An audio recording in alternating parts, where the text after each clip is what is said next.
Okay, here's our clock from our 68 Corvette. We disassembled it and oiled it. It's fully mechanical with a solenoid auto winder. Winds off of the 12-volt circuit.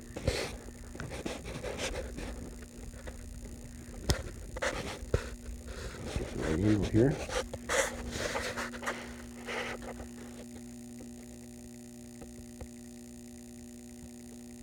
We'll see it pop here in a few seconds.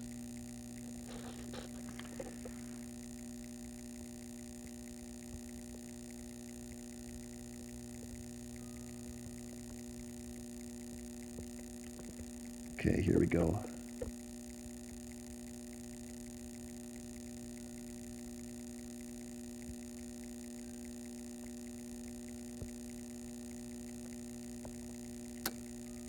When the point makes contact, it closes the coil and winds the ratchet.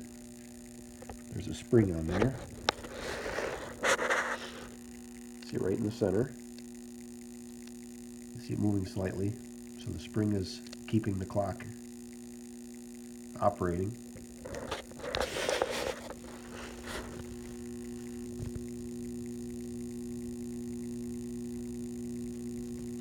So this wasn't working, and if I kind of tapped it, I could get it to work a little bit, and then it would stop right away. And what I determined is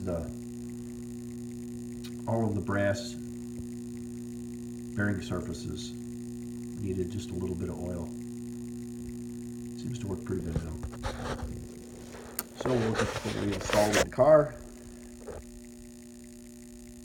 and we'll see how it goes.